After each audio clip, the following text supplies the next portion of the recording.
ప్రస్తుతం ఆంధ్రప్రదేశ్లో రైతుల పరిస్థితి చాలా దయనీయంగా ఉంది.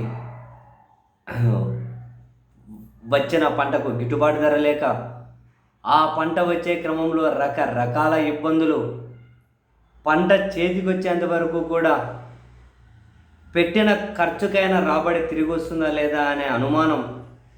పంట సరే అన్ని అడ్డంకులు దాటుకొని చేతికొస్తే దాన్ని ఎక్కడ అమ్ముకోవాలి, ఏ రేటుకు అమ్ముకోవాలి, ఎవరు ఎంత ఇస్తారు, ఎవడు భిక్షం ఎత్తాడు, దానికి ఎవరు కనీసం మా కష్టాన్ని గౌరవించి గుర్తించి కనీసం మద్దతు ధరకైనా కనుక కొనేది ఎవరు?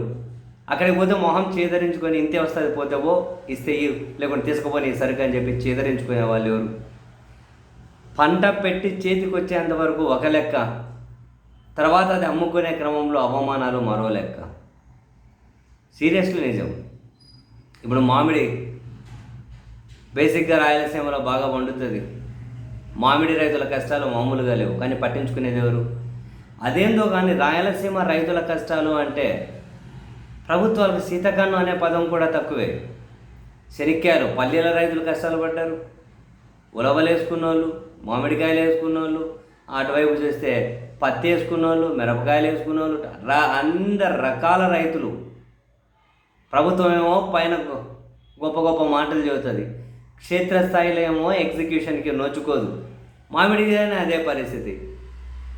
ఎక్కడ అమ్ముకోవాలో తెలియదు. తీరా హైదరాబాద్కో బెంగళూరుకు అక్కడి నుంచి తీసుకుపోయి దూరం నుంచి వేసుకున్న తర్వాత ఆడికి పోతే వాడు ఏ రేటుకి తీసుకుంటాడో తెలియదు. వాడు ఇచ్చిన రేటుకి అమ్ముకోవాలి.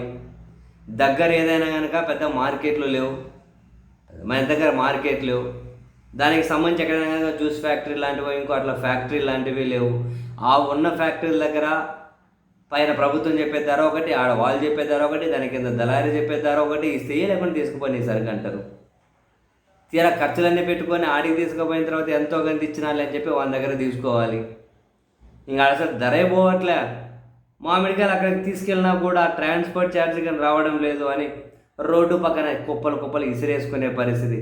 ఒక వీడియో చూస్తే నిజంగా బాధేసింది. ఎవరో చాలా నీట్గానే తీశారు. ఒక వీడియో చూస్తే నిజంగా చాలా బాధేసింది. మామిడికాయలు ఎట్లా పడేశారు అని.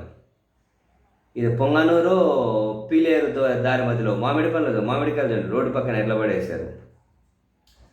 పొంగనూరు పీలేరు రోడ్ల దగ్గర చూడండి. మరి ఏ స్థాయిలో వాళ్ళు ఎక్కువ పడేసేవాళ్ళు, తక్కువ పడేసేవాళ్ళు, ఏ స్థాయిలో ఆ స్థాయి మామిడికాయలు రోడ్డు పక్కన పడేశారు. ఇంకా అవి తీసుకెళ్ళి ఎక్కడికన్నా ఆడికి అమ్మాలి అంటే వాటి చాలా తక్కువ రేటుకి.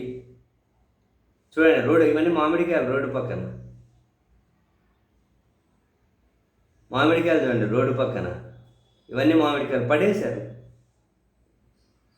రావాలి అంటే ఎంత కష్టం, అది ఎంత ఇబ్బంది పంట చేతికి రావాలంటే. కానీ ధరలు లేవు. తీసుకపోతే ఆ ట్రాన్స్పోర్ట్ ఛార్జ్ కానీ రావట్లే.